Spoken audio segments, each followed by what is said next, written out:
Bismillahirrahmanirrahim. Assalamualaikum warahmatullahi wabarakatuh. Di sini dengan saya Yuda Rahmadani. Video kali ini kami akan membacakan hasil diskusi terhadap mata kuliah hadis ahkam dalam kelompok 7 yang mengenai materi talak dan idah. Nah, langsung aja ke materi. Hadis pertama akan saya bacakan, yaitu Haddasana Abdur Razaki qala akhbarona Ibnu Juraizi qala haddatsana Ismailu bin Katsir Abu Hashimil Makki ya'an Asimi ni laki tibni sabirata'an abihi wafidi bani muntafiqi qala antalaqtu ana wa sahibu lihatan tahayna ila rasulillahi sallallahu alaihi wasallama falam najid hufat ta'amadna Aisyatu tamran wa asadat lana asyadatan ijja an-nabiyyu sallallahu alaihi wasallam yataqallau faqala hal ib'imtum min syai'in qulna na'am ya Rasulullah fabaina nahnu kazalika dafa'ara il khanami fil murahi ala yadihi sahlatu qala al waladat qala na'am qala fatsbah lana syatan thumma bil alaina faqala la tahsabanna wa lam yaqul la yahsabanna inna zabahna syaitan ajlikuma lana an namun mi'atun la nuridu an taziyada alaiha fa iza walladar ra'i bahmatan marnahu bizab hisyatin faqala ya Rasulullah hi akhbirni an lawuddu qala iza tawadda tafa asbih wa khallil aso bi awaizas tan sartafal bil illa an takuna iman qala ya Rasulullah inna lim ratan fazakara min qawli lisad niha wa izatiha faqala talliqha qala ya Rasulullah innaha zatu suhbatin wa waladin qala fa'amsiha wa amruha fa in yaku fiha khairun fasataf al wala qadrib nataka darbaka amataka, yang artinya telah menceritakan kepada kami Abdur Razak berkata, telah mengabarkan kepada kami Ibnu Juraiz berkata, telah menceritakan kepada kami Ismail bin Katsir Abu Hashim al-Makki dari Hashim bin Laqid bin Sabariyah dan dari bapaknya utusan Bani al-Muntafiq berkata, saya dan salah seorang sahabatku berangkat sampai kami temui Rasulullah sallallahu alaihi wasallam, hanya kami tidak mendapati beliau. Lalu Aisyah menyuguhkan kami dengan kurma dan makanan yang terbuat dari gandum dan lemak. Tiba-tiba Nabi sallallahu alaihi wasallam datang dengan mengibas-ngibaskan kakinya, namun tidak sampai menyentuh tanah. Lalu beliau bertanya, apakah kalian telah disuguhi sesuatu? Maka kami menjawab, ya wahai Rasulullah. Pada saat demikian itu, tiba-tiba pengembala kambing mulai berjalan menuju kandang dengan membawa anak unta di tangannya. Beliau bertanya, apakah ternaknya telah beranak? Dia menjawab, ya. Beliau bersabda, Kalau begitu, sembelihlah 1 ekor kambing untuk kita dan tolong bawalah kemari. Lalu beliau bersabda, janganlah kamu menghitung-hitungnya dan tidak berkata, janganlah seseorang menghitung-hitung kami menyembelih kambing karena kalian berdua. Kami memiliki 100 kambing, kami menyembelih kambing. Kami tidak suka jika jumlah itu bertambah. Itu merupakan kebiasaan beliau jika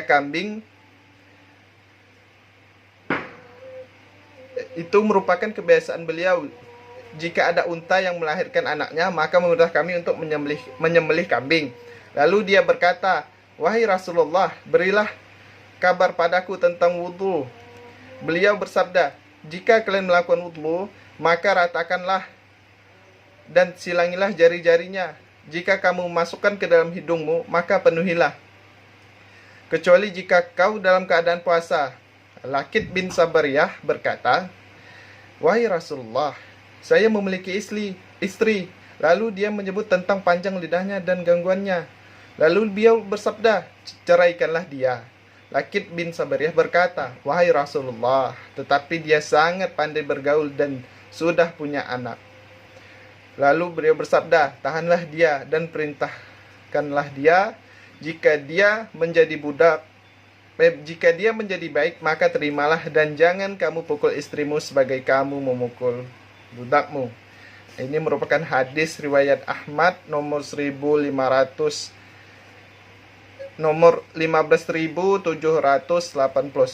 Adapun asbabul wurudnya itu, Lakid bin Sabariyah dia berkata, aku pernah menjadi utusan Bani Muntafiq, atau aku pernah ikut dalam utusan Bani Muntafiq kepada Rasulullah SAW. Dia berkata, ketika kami mendatangi Rasulullah SAW, ternyata kami tidak menjumpai beliau di rumahnya. Namun kami berjumpa dengan Aisyah Ummul Mukminin. Lakid melanjutkan, kemudian dia Aisyah untuk kami supaya dibuatkan makanan kazariyah, semacam bubur yang dicampur dengan daging yang telah dipotong-potong kecil.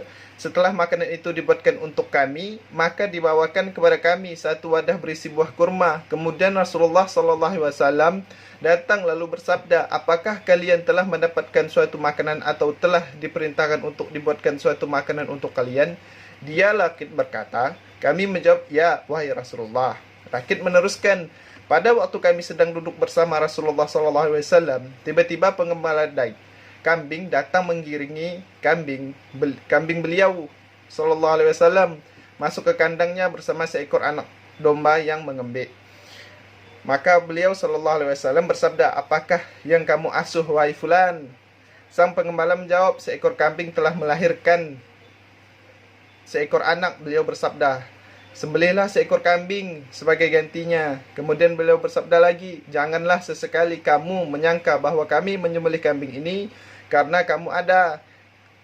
Kami mempunyai 100 ekor kambing. Kami tidak ingin lebih dari itu. Apabila mengembalanya lebih 1 ekor karena ada yang telah beranak, maka kami sembelih 1 ekor kambing sebagai pengganti anak kambing yang baru lahir. Lakid meneruskan, aku berkata, wahai Rasulullah, sesungguhnya saya mempunyai seorang istri yang buruk. Tutur katanya. Lalu hadis tersebut disebutkan oleh Nabi Muhammad SAW. Nah, adapun kualitas hadis itu sahih menurut Su'aib al-Arnaud. Nah, kandungan hukum atau istinbat ahkam dalam hadis itu yaitu Katsir bin Ubaid menyampaikan kepada kami dari Muhammad bin Khalid, dari Mu'arif bin Wasil, dari Muharib bin Ditsar, dari Ibnu Umar, bahwa Nabi Muhammad SAW bersabda, perkara halal yang paling dibenci Allah Azza wa Jalla adalah talak. Talak adalah sesuatu yang halal yang dibenci Allah Subhanahu wa taala. Tetapi ada talak yang dijatuhkan oleh seseorang suami yang tidak dibenci Allah Subhanahu wa taala. Nah, disebabkan oleh tindakan dan perilaku pasangannya atau istrinya. Ya. Adapun 3 kriteria itu, yang pertama, istri diketahui berbuat zina. Yang kedua, istri berbuat nujus dan sudah berkali-kali diberi peringatan. dan tidak mau mendengar. Yang ketiga, istri suka mabuk, penjudi, bertindak tanduk yang bisa merugikan lingkungan sekitarnya. Dan yang keempat, istrinya susah diajak kerjasama dalam membina rumah tangga yang lebih damai dan tentram, mau menang sendiri, kurang menghargai peran suami, dan sebagainya. Dalam artian istri ini sering membangkang, tidak nurut apa kata suami. Nah, adapun kesimpulan dari hadis pertama ini, dalam hadis pertama menjelaskan bahwa perlu dipertimbangkan bila ingin bercerai, ditambah dengan adanya anak yang menjadi pengikat antara sepasang suami istri. Mintailah kepada istri untuk mengubah sifat. Jika masih ada sifat baik di dalam diri istri tersebut, maka tahan.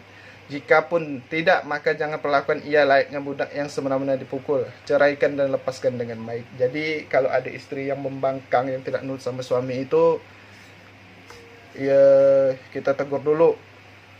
Kita kasih nasihat supaya dia berubah. Apabila dia tidak mau berubah, kita jangan memukul dia, jangan menyiksa dia, jangan menggunakan fisik, tapi ceraikanlah dia. Itu sesuai hadis, kesimpulan hadis yang pertama tentang talak. Nah, hadis kedua akan disampaikan oleh teman saya, yaitu saudari Asih Sastika. Kepada saudari Asih Sastika, saya persilahkan.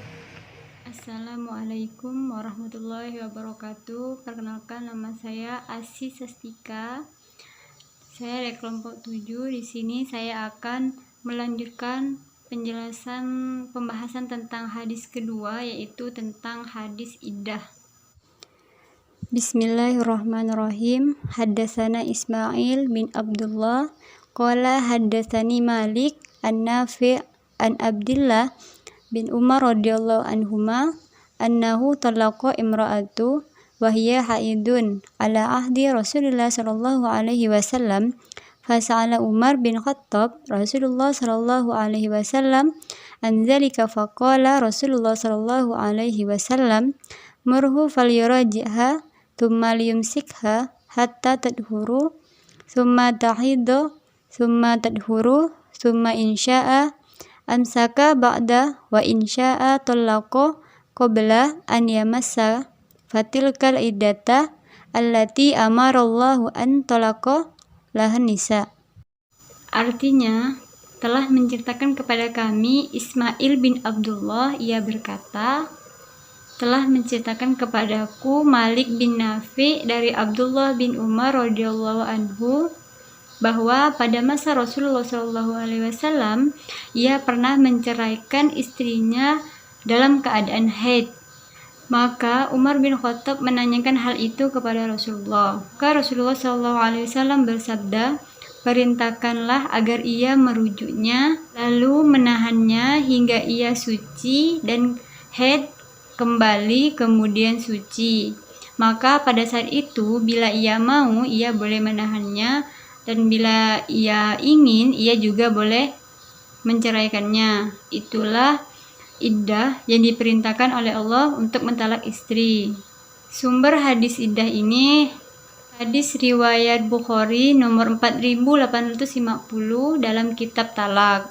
Bisa juga dilihat dalam kitab Sahih Bukhari 6629, Sahih Muslim 2675, Sahih Muslim 2671, Sahih Muslim 2677, Sahih Muslim 2679, Sahih Muslim 2681, Sunan Abu Daud 1864, Sunan Abu Daud 1866, Sunan Nasa'i 3336, Sunan Nasa'i 3337, Sunan Nasa'i 3500, dan Ibnu Majah 2009, Musnad Ahmad 4917, Musnad Ahmad 5019, Musnad Ahmad 5047, Musnad Ahmad 5267, Musnad Ahmad 5530,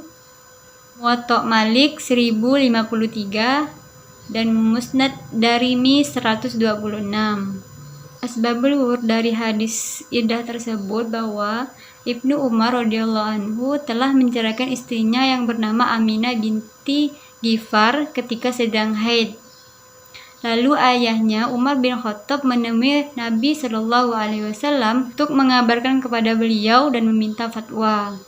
Lantas Rasulullah Shallallahu Alaihi Wasallam bersabda, perintahkanlah agar ia segera merujuknya. Yakni Nabi Muhammad SAW memerintahkan Umar untuk menyuruh Abdullah agar merujuk istrinya dan mengembalikannya dalam tangguhannya karena menjatuhkan talak saat istrinya sedang haid. Dan talak tersebut adalah talak bad'i atau talak yang tidak disyariatkan, maka dikeluarkanlah hadis tersebut oleh Nabi Muhammad SAW.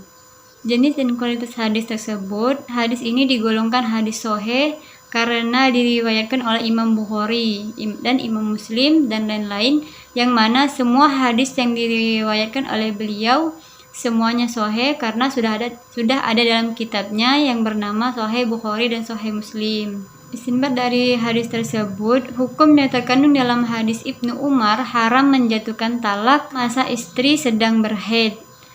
Pada imam mazhab sepakat bahwa talak ini dijatuhkan pada masa haid setelah disetubuhi atau pada masa suci setelah disetubuhi, hukumnya haram. Iddah berdasarkan haid apabila terjadi putusnya perkawinan disebabkan karena talak, baik talak raj'i maupun bain, baik bain sugro maupun kubro, atau karena fasak seperti murtadnya suami atau khiyar buluk dari perempuan sedangkan istri masih mengalami haid, maka iddahnya dengan 3 kali suci. Dalam hadis Bismillahirrahmanirrahim. Wa haddatsani Ahmad bin Utsman bin Hakim al-Audi haddatsana Khalid bin Mukhlad haddatsani Sulaiman wa huwa ibnu Bilal haddatsani Abdullah bin Dinar an Ibnu Umar annahu talaqa imra'atu wa hiya haidun fasa'ala Umar an dzalika Rasulullah sallallahu alaihi wasallam faqala murhu falyuraji'ha hatta tadhura summa tahidu haidatan akhra summa tadhura summa yutallaqa ba'du aw yumsiku.